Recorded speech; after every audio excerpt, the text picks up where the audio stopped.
Urbano de Loya, nuestro padre, nos llevó con sus crónicas a recorrer las calles de Puebla, narrando durante más de una década la vida cotidiana y los hechos heroicos de esta ciudad.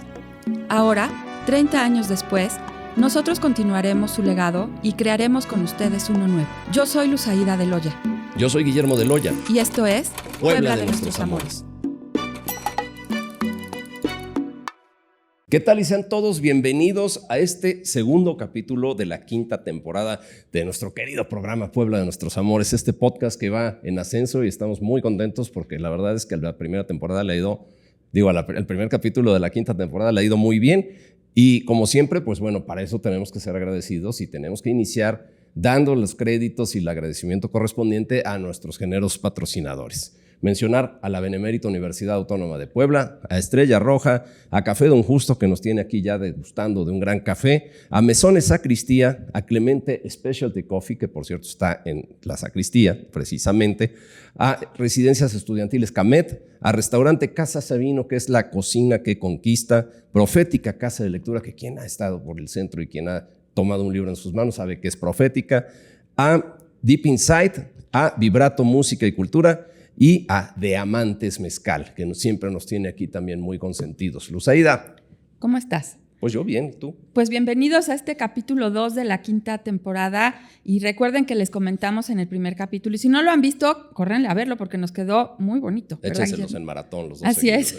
Vamos a empezar a platicar de la Puebla de nuestros amores en esta temporada en orden cronológico en este acontecer de la Puebla del siglo XVI, justo para hacerle justicia a los 500 años que ya mero vienen, Guillermo. Y ya estuvimos en Cholula en un primer episodio, en la ciudad indígena, y ahora, bueno, viene algo muy especial. Así es. Bueno, y como decía Guillermo, gracias a todos nuestros patrocinadores, en especial a Café Don Justo. Hoy le toca su mención a Café Don Justo, con sus ubicaciones en Plaza Cristal, Plaza Arcángeles, en Lomas de Angelópolis, en el Centro Histórico de Puebla y en la Calle de los Dulces y en Atlisco. Todos los enlaces están en los comentarios y no deje de ir porque Café Don Justo, bastante bueno, ¿verdad?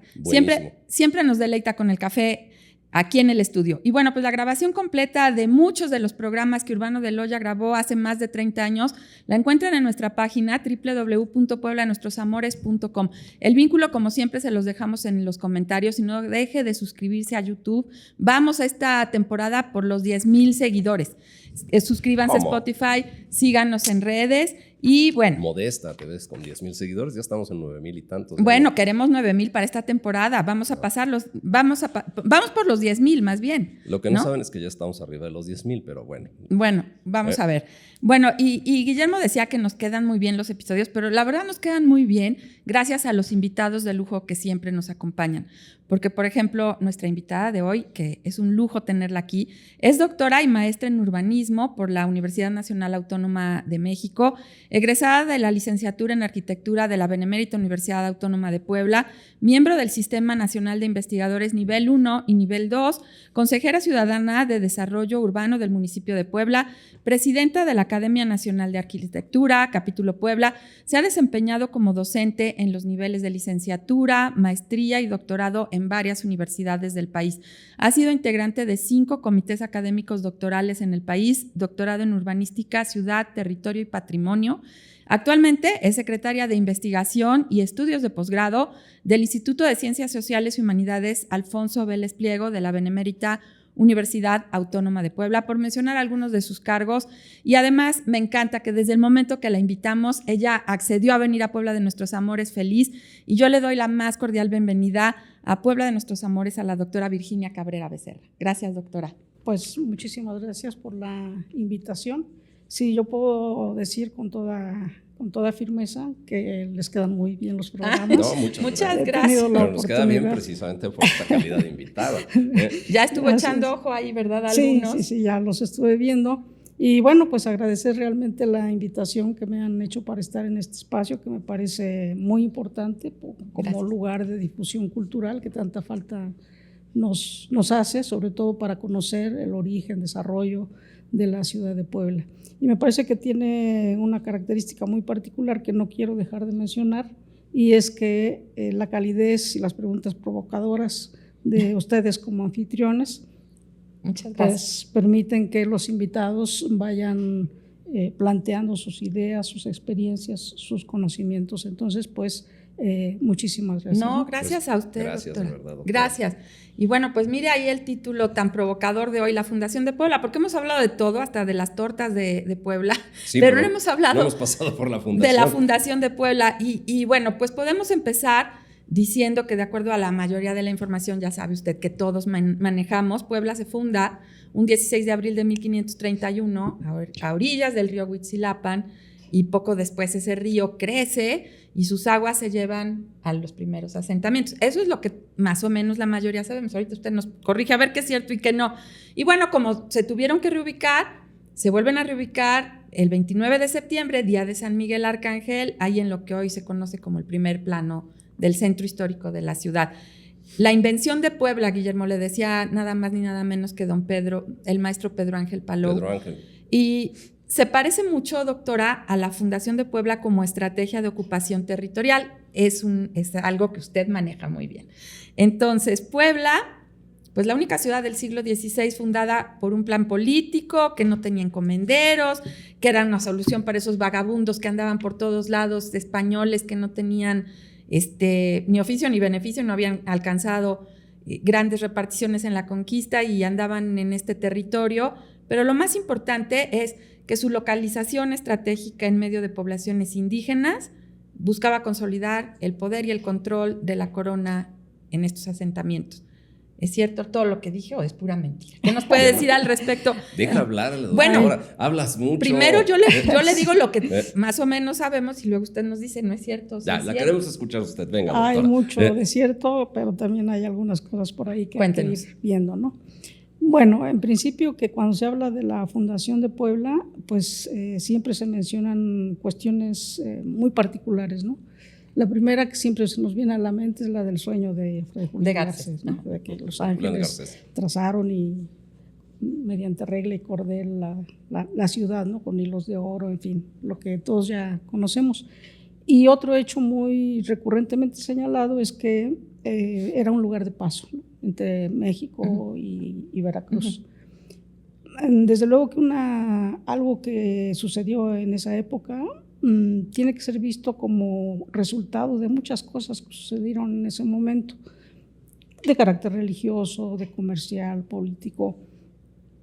Pero me parece que un elemento que no ha sido muy explorado es justamente el de ver que se trató de una acción que derivaba de un espíritu militar y estratégico. Okay. Es decir, si pensamos en esa época, la sociedad conquistadora, como conquistadores, tenían una visión estratégica del territorio. Y militar, no tanto religiosa. Claro. Y militar cobijada con cuestiones de carácter religioso, ¿no? Okay. Para pues justificar y por supuesto que gente de muy buen pensamiento también lo hacía de corazón, como podemos ver algunos grandes pensadores humanistas de esa época, ¿no?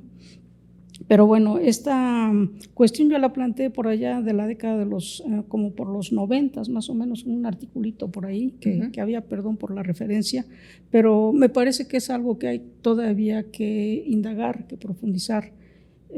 Y esta visión estratégica, la corona la va a aplicar teniendo dos puntos importantes en su actuación y en su pensamiento. El primero, el de consolidar las poblaciones, los territorios conquistados, consolidarlos. Y el segundo, la extracción de riqueza. Esto no lo podemos dejar tampoco de lado en el proceso de fundación, que además permitió toda la riqueza que se extrajo de territorio mesoamericano, pues fue el puntal del desarrollo no solamente de la península ibérica, sino incluso de Europa. Sobre esto muchos han ya hecho investigaciones, pero a lo que yo voy es que esa visión, esa mirada estratégica está contemplada en un documento muy importante, que son las ordenanzas de Felipe II, que seguramente ya han escuchado con algunos invitados. Estas ordenanzas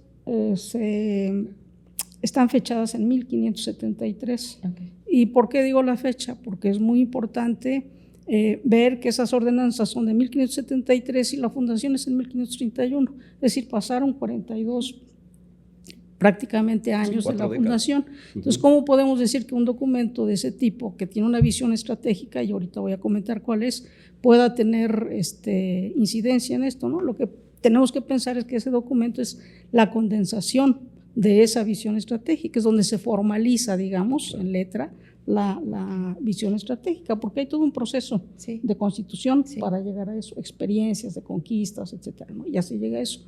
¿Qué dice este documento? Este documento, que se llama Ordenanzas de Descubrimiento, Poblamiento y Pacificación. Entonces, en la parte de descubrimiento se plantea que 5 etapas para ocupación de los territorios. La primera etapa es justamente la de consolidar y poblar los territorios conquistados. La segunda etapa es seguir con la expansión. O sea, ¿de dónde viene eso? Pues es una visión conquistadora y estratégica, claro, ¿no? Entonces, seguir con la expansión, y la tercera etapa es elegir lugares para consolidarse, ¿no? Que ahí es donde entra.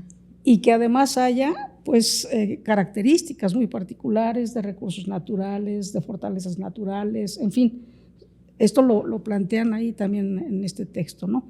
Y el siguiente es el de elegir algunos lugares que permitan convertirlas en cabeceras de región. Y el siguiente, pues, sería generar otros poblamientos de menor jerarquía que estuvieran dependiendo de estas cabeceras. Claro. De esas grandes poblaciones. Ajá. Entonces, si se dan cuenta, es una visión estratégica y es una visión jerárquica del territorio. Esta visión obviamente se lleva a la conquista de México, ¿no? Y a la ocupación de los poblados prehispánicos. El caso de la Ciudad de México es muy ilustrativo, ¿no? Porque es ahí donde justamente llega la estructura conquistadora y de poder española y se apropia del carácter simbólico y de la estructura de poder de Tenochtitlán. De Tenochtitlán, ¿no? Y ahí, más allá de... Digo, la verdad es que tendemos mucho, y sobre todo los poblanos, seguramente los mexicanos en la generalidad, a romantizar este tipo de historias, ¿no? Y más allá de lo que se ha hecho con el famoso sueño de la traza de Puebla de Salmerón, perdón, de Fray Julián Garcés, creo que hubo verdaderos estrategas que pusieron esto, digamos, en alguna perspectiva para poder llegar a esto que nos está diciendo tan importante. Y yo destacaría, si usted me lo permite, doctora, para poderlo poner en contexto, precisamente a Juan de Salmerón, quien se considera por algunos quien fue artífice del proyecto fundacional como tal. ¿Es cierto esto? Digo, sin quitarle mérito, por supuesto, a quienes estuvieron involucrados, pero ¿es Salmerón la figura central, digamos, dentro de la fundación de Puebla? Bueno, sí, Salmerón es prácticamente uno de los principales que estuvieron participando en la fundación de Puebla. Y como sabemos, él formaba parte de la segunda audiencia.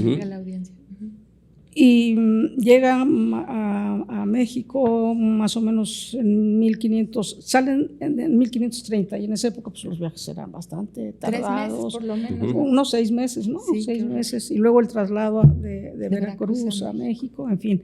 Entonces ellos salen en 1530, pero en 1531 hacen el primer cabildo de la audiencia real. Y ahí es donde algunos investigadores señalan que se acuerda crear la Puebla.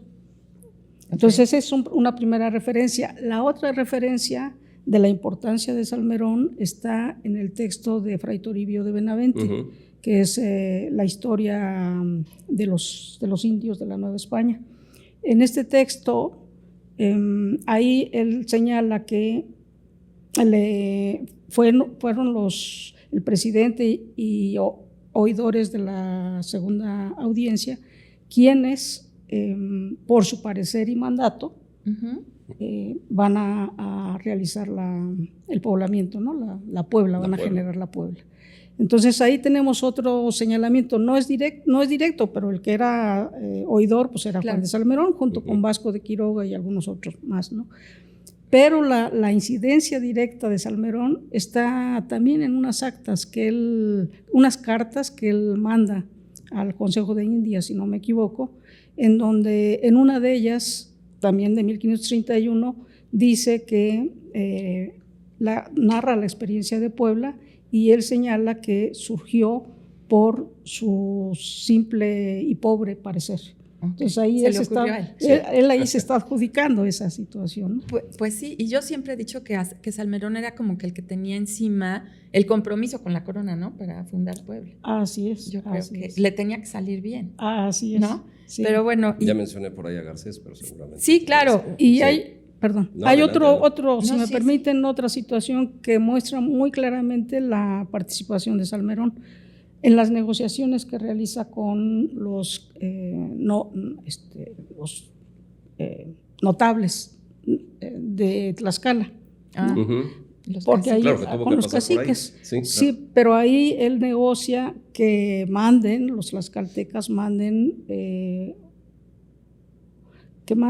800 indígenas para levantar la ciudad de Puebla. Ya como fuerza de trabajo. Como fuerza de trabajo. Y con Cholula también, y en Cholula unos 500 más o menos.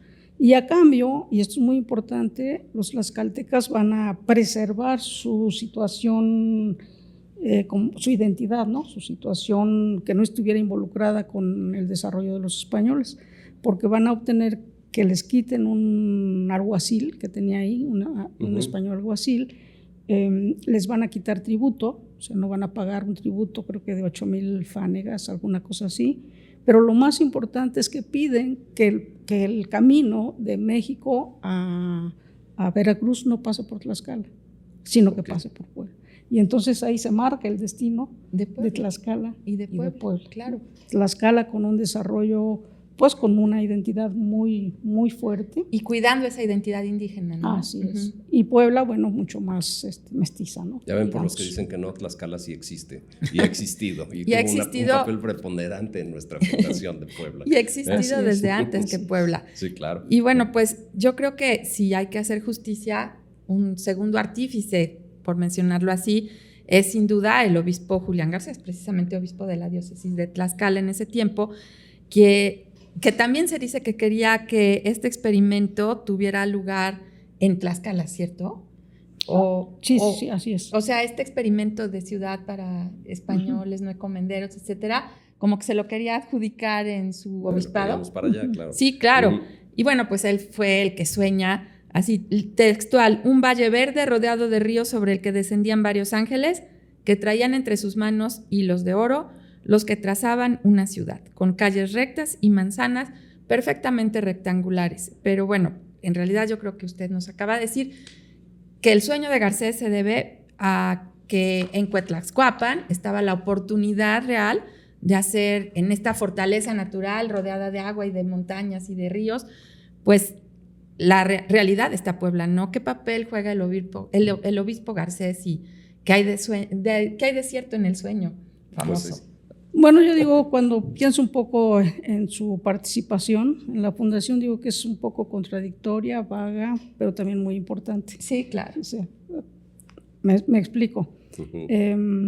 Me parece que es un poco vaga por la cuestión esta del sueño, que realmente no es muy claro, pero Fray Julián Garcés, hay una primera referencia de su participación en términos contradictorios, digo yo, en la cédula de Ocaña, que a lo mejor ya también han escuchado, que es por allá de 1531, si no me falla la memoria, en donde la reina de España manda que se haga una Puebla en la provincia de Tlaxcala. Okay. Y esto se lo manda a la primera audiencia. ¿En qué año no fue en eso? La segunda, sino en la primera, en 1531 más o menos. Okay. Está fechada, me parece que en enero de 1531. Sí, claro. A principios de año. Pero ahí dice que esto porque hay una queja de Fray Julián Garcés de que no puede hacer su iglesia, quiere que sea en la provincia de Tlaxcala porque no puede residir entre indígenas ni hacer su iglesia ahí. Okay. Como que no le gustaba tanto Entonces, Tlaxcala, ¿verdad? pues parece que no. Sí. No, bueno, parece que sí le gustaba Tlaxcala porque quería que fuera ahí, pero no quería residir con los indígenas, quería un pueblo de españoles, Por eso nada le di. más. Ajá, Por sí. eso digo que es contradictoria Sí. Y al su haber esa posición, defensa ¿no? de identidad de los tlaxcaltecas, probablemente fue el lugar menos propicio, ¿no? Así Para poder es. llevar una puebla de españoles. Claro. Pero ya que lo mencionó usted también, doctora, que la verdad me tiene fascinado con su plática este tema, me encanta. Es preciosa. Pero otro personaje que a fin de cuentas pues también ya materialmente participa en el acto fundacional como tal, un franciscano de nombre, por supuesto, Fray Toribio de Benavente, el gran Motolinía, quien lleva a cabo la misa el 16 de abril de 1531. Que yo también, si usted me permite el comentario, creo que además del potencial que se le veía a esta puebla, a esta tierra, precisamente por las capacidades agrícolas y productivas, también se le veía un gran potencial para la conquista espiritual. Y creo que es ahí donde la intervención de personajes de este calado como Fray Toribio de Benavente tiene de decir mucho, y el papel posterior de los franciscanos para llevar a cabo este tipo de conquista espiritual o de expansión espiritual que le diera también suelo y soporte a la nueva ciudad. Claro, sí, definitivamente la participación de Fray Toribio de Benavente, que también se le denominaba como Motolinía. El franciscano. Franciscano, que llegó con 12 franciscanos más. La participación de él, yo la planteo en 2 o 3 cuestiones. La primera, que tiene que ver con el texto que escribe, ¿no? Bueno, la primera es la fundación, que él es el que oficia la fundación, ¿no? Y el segundo es el texto que escribe, que lo escribe entre 1536 y 1540, o sea, también a 5 años, 6 años, 7 años de la fundación, pero ahí en ese texto hace una verdadera crónica de la fundación, y ahí lo que él señala pues es que llegaron a la construcción de la ciudad de Puebla, llegaron de varios pueblos, llegaron de Tlaxcala, etcétera, pero dice, llegaron bailando los muchachos, llegaron bailando muy contentos, como si fuera una que fiesta. era cosa Pues de ver, como fiesta, si fuera sí. una fiesta, y ahí yo tengo mis dudas, ¿no? Sí, bueno, digo, ¿hasta dónde realmente llegaban los indígenas que habían sido pues sojuzgados durante todo el proceso de conquista, todos los sufrimientos? Pienso que no podrían llegar tan contentos, sino más bien me parece que explicar ese comportamiento lo podríamos hacer a través de un concepto que no es mío, es de Bolívar Echeverría, sobre el etos barroco. Si el etos barroco es un poco esta idea de resistencia, que era la que hacían los indígenas, de resistencia y de acciones para sobrevivir. Claro. Entonces, obviamente, si hay mucha represión, pues crueldades, porque las hubo, ¿no? Sí, sí. Por un lado hubo esas crueldades y por otro lado hubo gente como justamente Fray Toribio de Benavente. Bueno, pero ya desde entonces existía la corrección política. Es como ahora cuando llegan al evento para la inauguración de la calle y llevan 2 horas y media soleándose, le dicen, no, todos están muy contentos, todos están muy contentos de que venga usted, señor gobernador. Pues sí, así pasa. Sí, por eso es que... No lo podía describir de otra manera, ¿no? Sí, perdón. Por eso es que muchas veces catalogan un poco de ingenuidad, ¿no? Lo que escribe. Pero es esto, es la corrección política. Sí, yo creo que sí. ¿No? Y yo siempre había pensado que tal vez a los indios que llegan a la fundación, ¿no? En el mismo acto fundacional, pues de alguna manera veían en este nuevo centro urbano una posibilidad también de tener trabajo, ¿no? Como que una posibilidad de poder vivir un poco mejor si ellos ayudaban a construir la ciudad. ¿No es por ahí? No, yo creo que más bien fueron relaciones de dominación, ¿no? De parte de los conquistadores que llegaban, porque ellos realmente todos los privilegios se los dan a los conquistadores. Para los conquistadores. El suelo se lo dan a perpetuidad a los españoles, las mercedes de agua, pero además les dan indígenas para Para construir. 50, 30 para las casas y 20 para los cultivos. Entonces, bueno, todo eso pues realmente no era tanto como que fueran a tener trabajo, ¿no? Porque no pues se daba en un marco de libertades. No se dan marco de libertades, así es. Y bueno, el sustento pues es muy limitado realmente, ¿no? El que van obteniendo. Claro. Ahorita vamos a hablar de los barrios porque a mí me interesa precisamente hablar un poco de eso, cómo se van ubicando ahí esta mano de obra, ¿no? Pero bueno, un poquito antes, yo creo que es inevitable hablar, y usted ha hablado en varias ocasiones, ha mencionado el tema agrícola, y yo creo que hay que hablar de las bondades de este nuevo territorio. Se introducen árboles frutales, cereales europeos, hierro, animales que no había acá, sistemas de riego, norias. Y poco a poco Puebla se convierte en el centro agrícola más importante de la Nueva España. Además, también se empieza, incipiente, pero bueno, fueron los comienzos de la industria textil, se empieza a producir paños, se empieza a producir seda y jabón. Bueno, Puebla es la ciudad industrial y comercial, muy pronto. Hubo privilegios que se procuraron y hubo otros privilegios propios del territorio, ¿no es así? Se utilizó. Sí, así es, pues justamente decíamos que hay un reconocimiento de las calidades y cualidades del entorno donde se asienta Puebla. Y se le dan muchas canonjías también. Claro.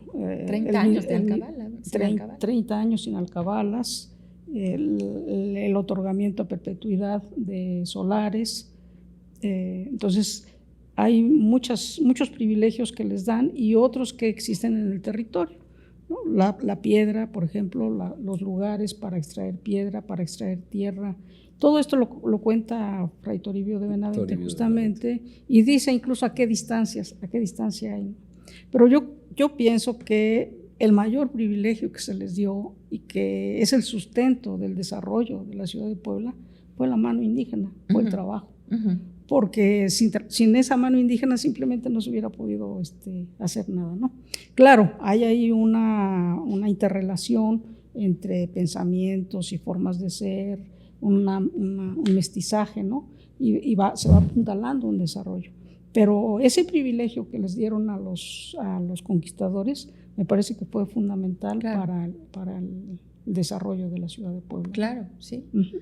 Y vaya, digo, en ese que les vaya bien, que habla Luzaida, o que les vaya de alguna manera mejor, estaba también la reducción de tributos que se tenían arduamente impuestos sobre muchos de los indígenas, que quienes vienen aquí a fungir como mano de obra y como edificadores de la propia ciudad, pues de alguna manera se les redujo esa carga impositiva.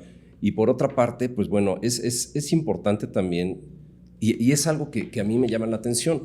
Puebla es una ciudad que de ninguna manera se edifica sobre algún vestigio, digamos, arqueológico como tal, no hay un pueblo como tal asentado en lo que fue, digamos, la parte fundacional, y por ello es un territorio totalmente virgen, libre de esa, si bien es cierto, pues evidentemente en la cercanía de otras civilizaciones indígenas.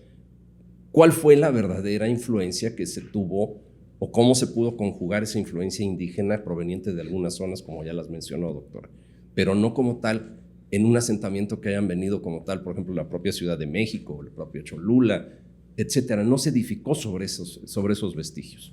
Sí, bueno, es una pregunta que da para mucho. Da muchísimo, sí, vamos a hacer otro programa. Es muy su tema, sí, ¿no? ¿Cómo se logra esta traza perfecta con mano de obra indígena, ¿no?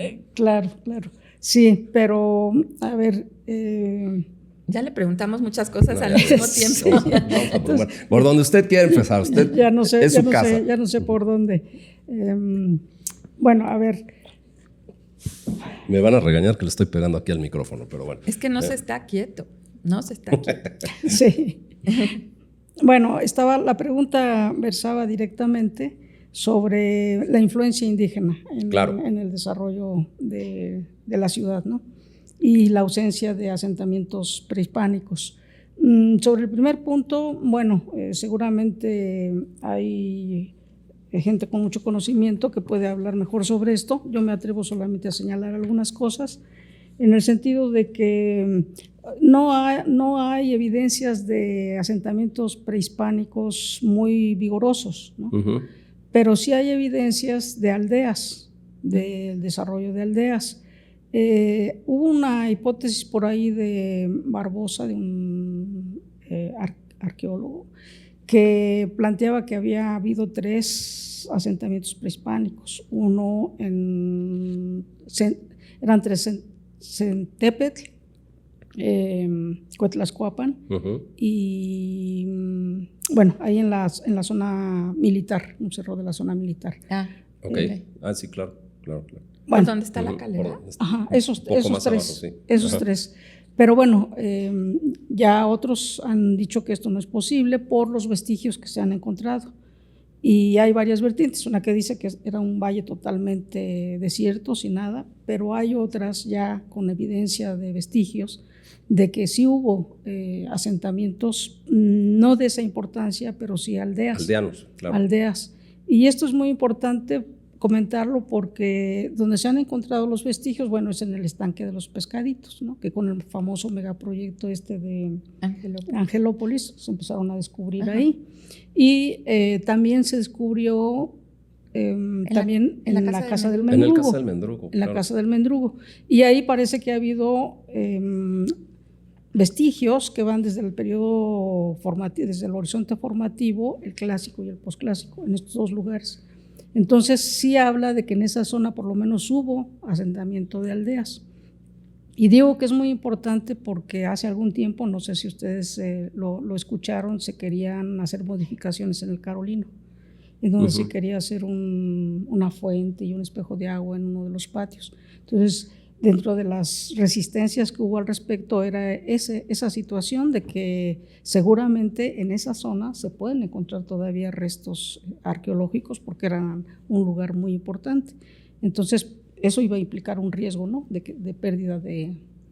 Claro, hay que seguir explorando para ver qué es lo que sucede, ¿no? Bueno, y muy cerca el Carolino de la Casa del Mendrugo, o sea que no sería nada. En la Casa del Mendrugo, sí. ¿No? Sí. Sí, que ese descubrimiento, pues un poco yo lo platiqué en su momento con don Pedro Palau, en paz descanse. Porque no hay total certeza, ¿no? ¿A qué civilización o qué parte de la civilización? Muchos dicen que era como un paso, precisamente que fue un entierro que se realizó como que alguien que iba pasando ahí, pero... O sea, cholultecas, tlaxcaltecas, mexicas. La vinculan con los olmecas, ¿no? Olmecas, sí, claro. Y con cultos relacionados con el agua. Un entierro, ¿no?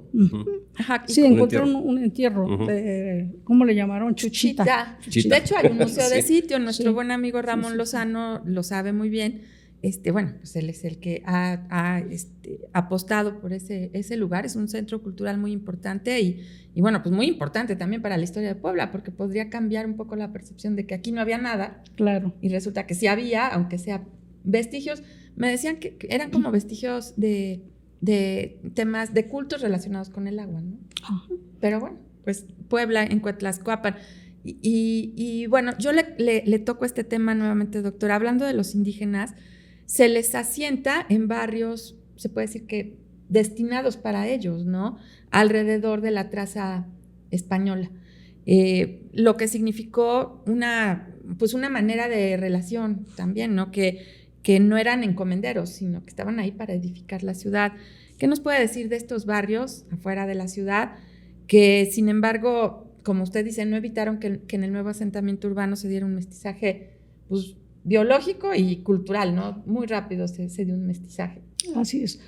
Bueno, esto me permite ligar un poco con la segunda pregunta que no abordé. Y tengo tercera y cuarta. No, es muy preguntón, doctora, no se deje. Que no abordé, que tiene que ver con la influencia indígena, Así ¿no? es. En el trazado de las ciudades. Ajá. Bueno, esa influencia yo creo que se da en varios niveles, ¿no? De la cultura indígena. La primera es esta que comentábamos, de que hay un cinturón, digamos, de asentamientos prehispánicos que de alguna forma esa mirada estratégica observó, ¿no? Que había esos asentamientos y que la Puebla se podría convertir en un lugar de control y de administración, digamos, de obtención de mano de obra y de recursos, ¿no? Entonces esa es una primera influencia, digamos.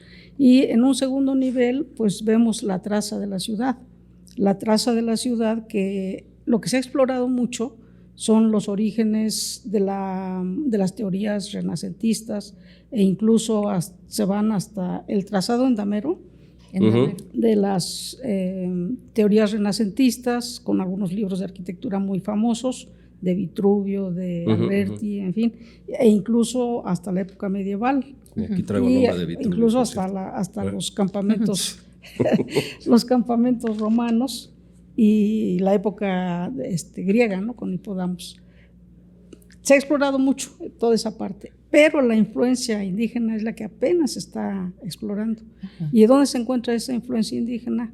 En la orientación del trazado andamero, que sabemos que tiene una desviación respecto del norte. Y ahí algunos investigadores la vinculan con esa cosmovisión, ¿no? Y con la vinculación con las estrellas. Claro. Porque es además la misma orientación que tiene Tlaxcala y que tiene Cholula. Entonces hay ahí una influencia muy, muy fuerte. Y la otra también es un poco en las manzanas, que bueno, ya rectangulares, sabemos, ¿no? Rectangulares, pero sobre todo en la división de las manzanas en 8 predios cuadrados. Entonces hay un maestro, que fue mi maestro hace muchísimos años, ya fallecido, el doctor Carlos Chanfón, que él señalaba ya desde esa época, desde los 90 tal vez, que esa era una forma de división que era prehispánica, que no era española. Y luego ya en cuestiones mucho más concretas, pues el mismo Antonio Pedro Molero, bueno, pues comenta sobre cómo en la catedral existen una métrica española y una métrica indígena. En cuanto a las piedras, ¿no? Hay tres sillares que entran exactamente en el espacio de una piedra, ¿no? Entonces, la influencia indígena es extraordinaria, pero no ha sido suficientemente investigada. Y yo creo que eso hay que irle apostando. Hay un tema de tesis para los que estén ahorita pensando. No, y usted como urbanista, lo que comentaba, esta orientación de la ciudad, y esto se lo pregunto yo porque me acaba de surgir la duda. Siempre hay una acera en el centro que da el sol y otra que da sombra, siempre, a cualquier hora. Igual te protegen de la lluvia, igual te protege del aire. ¿Esto se lo debemos a la traza indígena? Sí, a la traza indígena, a la altura de los edificios. Qué importante, ¿no? No, y qué innovador y qué vanguardista para la época, ¿no? Pensamos que lo hicieron nada más porque sí. Y en fachadas, ¿no? También se ve su mano de obra. Vas a la casa del que mató al animal y se ven mazorcas. En la casa del deán se ven fauna. Sí, ahí está claramente ahí sí está claramente la mano indígena, ¿no? Sí, claro. Toda la cultura, la cosmovisión de los indígenas. Y bueno, que posteriormente también, pues, esos propios asentamientos que se convirtieron en casas de los propios indígenas en muchas ocasiones también se tradujeron en el asentamiento de los propios barrios fundacionales, ¿no? Así es. Que tenían identificación por oficio, etcétera. Entonces, sí, innegable. Y afuera de la traza, siempre, ¿verdad? Sí, originalmente se asentaron alrededor, se asentaban de acuerdo más o menos del lugar de donde provenían, ¿no? Entonces, por ejemplo, los tlaxcaltecas en San Francisco, los cholultecas en Santiago, los huejotzingas me parece que en San Sebastián. Entonces, más o menos se asentaban de esa manera, pero desde ahí empieza un proceso de mestizaje, porque no es que llegaran y solamente los tlaxcaltecas, sino que desde el principio hubo, digamos, que comunicación y vivencia entre diversos pueblos. Y ya después sabemos que esto también fue con los españoles, porque si bien estaba muy clara dónde era la residencia de los españoles y dónde la de los indígenas, porque Puebla nació como una utopía, pero como una utopía de exclusión. ¿Por qué? Porque estaban los españoles y estaban los indígenas, ¿no? Pero ya la vida cotidiana pues obligaba, los que servían pues muchas veces se quedaron a residir con los españoles, y entonces ya empezó ahí a cambiar un poco el asunto, ¿no? Pero bueno, eso fue el nacimiento de Puebla, una utopía, que yo digo que es una utopía, pero muy excluyente. Un experimento que no salió exactamente como lo habían planeado, pero fue exitoso. Bueno. ¿No? Sí, definitivamente. Con sus propias variantes, ¿no? Pero también, ya mencionó ahorita una cuestión que, ahí le va otra pregunta. De esos pobladores, también mucho se ha hablado de los famosos 33 vecinos, o de los 33 primeros vecinos poblanos, que pues eran básicamente todos españoles, todos en búsqueda de un oficio, de una ocupación, ¿quiénes eran estos 33 españoles? Y aparte, ¿por qué 33? Digo, qué cabalístico número. Más que los nombres, ¿no? ¿Qué particularidades tenían? ¿Qué particularidades? No, sí, los nombres, digo. Están en el archivo municipal, hay que buscar, ¿no? Y los podemos buscar, sí. pero por ejemplo, don Pedro Palou también decía que la viuda Marina Muñoz tenía unos hijos pequeñitos y siempre señalaba así chiquitos, ¿no? Pero la verdad poco se sabe de ellos y realmente no sabemos mucho de su origen, pero sí que se establecieron aquí, ¿no? Los 33 vecinos. Sí, bueno, sí, se manejan 33, pero la primera referencia también al respecto es de Fray Toribio de Benavente en este texto. Yo creo ¿sí? Yo creo que don Fray Toribio, ¿no?, romantizaba mucho las cosas. Sí, porque igual él dice 33. que justamente cuando dice que se genere la Puebla por mandato y parecer de los de la audiencia real, dice que a partir de que se genere esa Puebla va a ser posible atraer a católicos españoles que andan por ahí dispersos y sin oficio. Entonces ahí me parece que es una de las primeras ideas que surgen, digamos, sobre la cuestión de los vagabundos. Yo me acuerdo que un maestro mío también de hace muchos años, Antonio Terán, no sé si lo han escuchado nombrar, siempre nos andaba diciendo eso, no, pues a ver, Puebla monárquica, Puebla, pero la verdad es que fueron vagabundos. 33 vagabundos los que fundaron. Digo, en la mejor o más amable acepción de la palabra, vagabundo, digamos que andaban en búsqueda de oficio y de beneficio. Es que en esta repartición de la conquista se supone que no habían alcanzado en la repartición nada y andaban medio pues enojados, ¿no? Bueno, o no hacían nada productivo. ¿Cómo ve? Bueno, pues esa es la idea que hay, ¿no? Yo realmente no he profundizado mucho sobre el origen de estos. Que hay muchos. Que también es una genialidad y como principio de la propia política. Dicen que políticos sin oficios como terrorista con metralleta, ¿no? Entonces, en este caso, yo creo que para que no dieran lata también, pues de alguna manera había que buscarles un asentamiento y una ocupación. Probablemente, pero 33, le digo que me llama la atención porque, bueno, pues a fin de cuentas, un número muy exacto, cabalístico y que, pues quizás no necesariamente eran 33, sí, ¿verdad? Bueno, Fray Toribio de Benavente habla de 40. Habla de 40 vecinos y dice, y yo lo digo porque yo estuve ahí. Yo los conté. No sé si los he contado, pero eso lo dice, ¿no?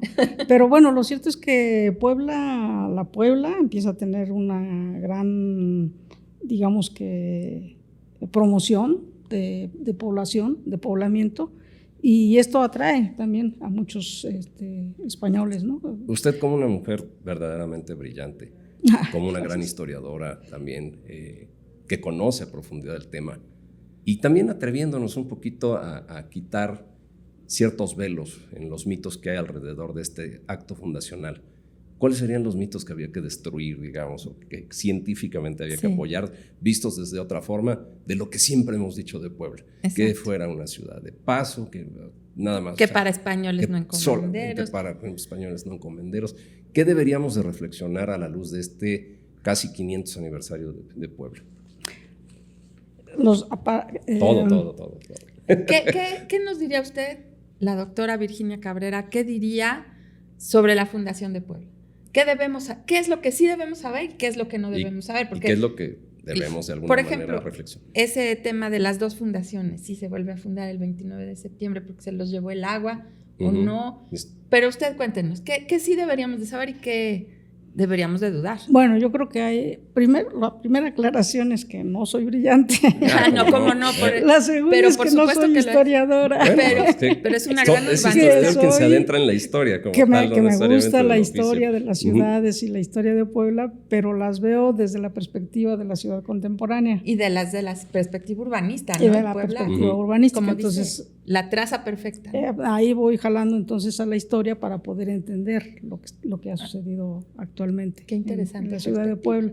Bueno, esa era, digamos que la primera necesaria aclaración. Y segunda, bueno, yo creo que hay certezas ya respecto de Puebla, ¿no? ¿Cuáles son? Que son justamente la utopía excluyente, que yo digo que esa es una certeza que no muchas veces se dice, pero que es excluyente, que sí, era para españoles y era para separados de los indígenas, ¿no? Esa es una primera certeza. Uh-huh. La segunda certeza es, sí, certeza pero parcial de las dos fundaciones, uh-huh, porque ahí faltaría ver qué otras fundaciones se han manejado. Uh-huh. Hay por ahí una hipótesis, me parece que es de Efraín Castro, que uh-huh, también plantea que se dio un tercer lugar de fundación. Uh-huh. Creo que hay por Plaza Dorada, ¿no? Sí, en uh-huh, donde confluyen el río San Francisco y Atoyac, uh-huh, por ahí más por el Boulevard 5 de Mayo, uh-huh, y Plaza Dorada. ¿Y en qué época sería, según don Efraín? No, pues por ahí, pero que no necesariamente el sitio fundacional fue Analco, ¿no? Uh-huh, sino que se fue a ver más para Plaza Dorada. Está bien, ahí. Bueno, entonces esas son certezas. Las otras certezas pues tienen que ver con los fundadores. Creo que ya empieza a tenerse una clara idea un poco del papel de Salmerón como uh-huh, verdadero fundador, y en el caso de Garcés pues está un poco... Él nada más soñó. Y en debate todavía. Exactamente. ¿No? Pero bueno, pues es una historia que gusta muchísimo. La cuestión de Los Ángeles como que le dan cierto aire, ¿no? de misticismo a la fundación de la ciudad. Claro. Pero bueno, hay que ubicarlo también porque ese sueño, pues según parece, fue hasta el siglo XVII que apareció. Sí. ¿No? Y antes, pues no. Es más, Fray Toribio de Benavente, su libro escrito en 1536, a partir de 1536, no lo menciona. Uh-huh. Entonces, bueno, esa no es una certeza, okay, por supuesto, ¿no? Okay. Que lo haya soñado, que no lo haya soñado. Es una muy bonita leyenda. Así es. Y luego Los Ángeles aparecen hasta en el escudo real, ¿no? Así es. Y nos deja sembrada la polémica entre liberales y conservadores, si es Puebla de Los Ángeles o Puebla de Zaragoza, ¿verdad? Bueno, pero, en un principio era la ciudad de Los Ángeles. Cada quien lo que quiera creer, pero... Lo cierto, doctora, es que citando nuevamente a don Pedro, y invaluable tenerla aquí, estos hombres que fundan Puebla inventan su comunidad y la forjan, ¿no cree?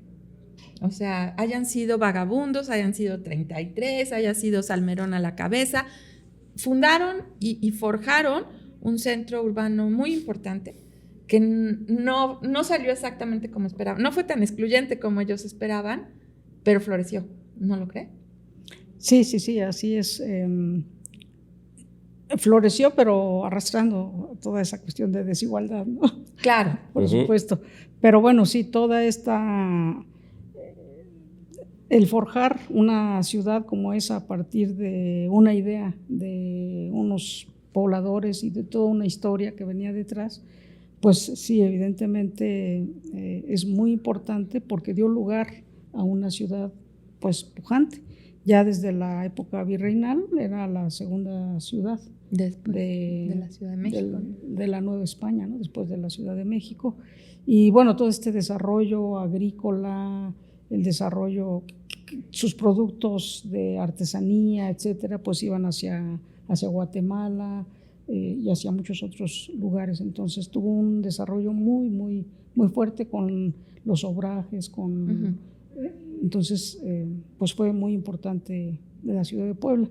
Y ya con el transcurso de la historia, pues fue modificando esa traza que originalmente se plantea como el núcleo, y ya fue creciendo pues para todas direcciones. Todos sus puntos cardinales. Y ya ha llegado a una complejidad tal que ahora ya no podemos hablar de Puebla, de la ciudad de Puebla, sino que tenemos que hablar de la zona angelopolitana. La zona metropolitana. Es decir, ya Puebla ya es una zona metropolitana. Así que está su influencia, la ciudad esa creación llegó a una enorme ciudad que tiene una influencia sobre territorios mucho más alejados, ¿no? Sobre la propia Tlaxcala, sobre Tehuacán, sobre Cholula, sobre Atlisco. Entonces forma toda una área de influencia que es lo que se denomina como zona metropolitana. Entonces de esa utopía se ha llegado a este desarrollo tan Hace enorme, 30 ¿no? años con el plan Angelópolis se hablaba de 14 municipios conurbados. Yo creo que ahora ya son más, ¿no? Sí, ahorita no tengo exactamente el dato, me quedé como en 39. 20 de Tlaxcala y 19 de Puebla, pero yo creo que ya son más, yo creo que ya deben ser más. Pues hemos hablado muy gratamente del nacimiento como tal, o del momento fundacional de una ciudad que ahora está cercana a los 500 años, Luzaida.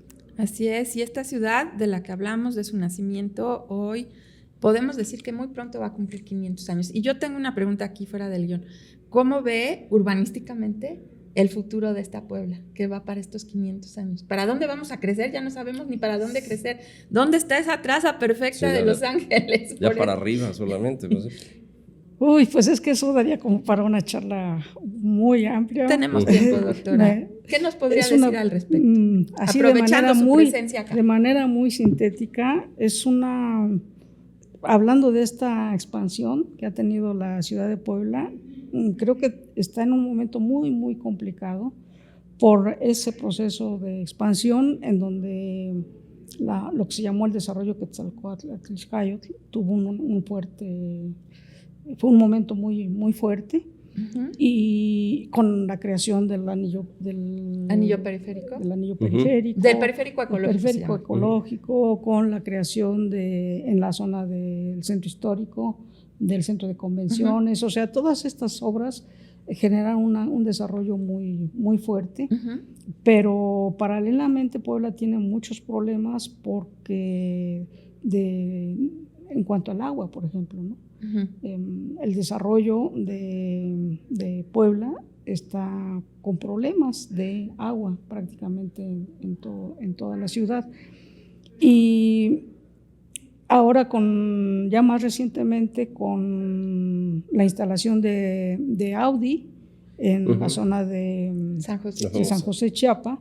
La famosa ciudad modelo. Sí, entonces ahí mi hipótesis es que con esa instalación y con todo este desarrollo de la zona metropolitana, siempre lo he dicho, que se está generando una incipiente zona megalopolitana que tiene como núcleo central la Malinche. Okay. Que tiene como núcleo central y que alrededor ya hay una gran cantidad de núcleos de industrias.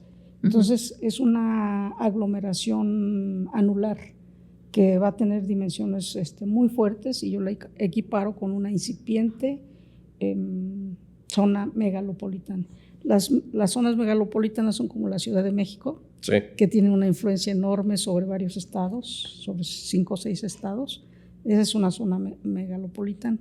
Entonces, yo digo que esta es pequeñita, pero también se está formando esa zona. No, pero eso es una hipótesis así como que... Bueno, pero estamos hablando pero usted es la experta. Sí, y estamos hablando de llegar a 2031, ¿no? En este caso, para poder tener una visión.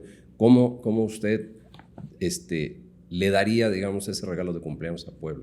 ¿Qué desearía para Puebla en sus 500 años? Para Puebla, hoy, pues, si se trata de deseos, yo desearía varias cosas, ¿no? Pero una primera sería...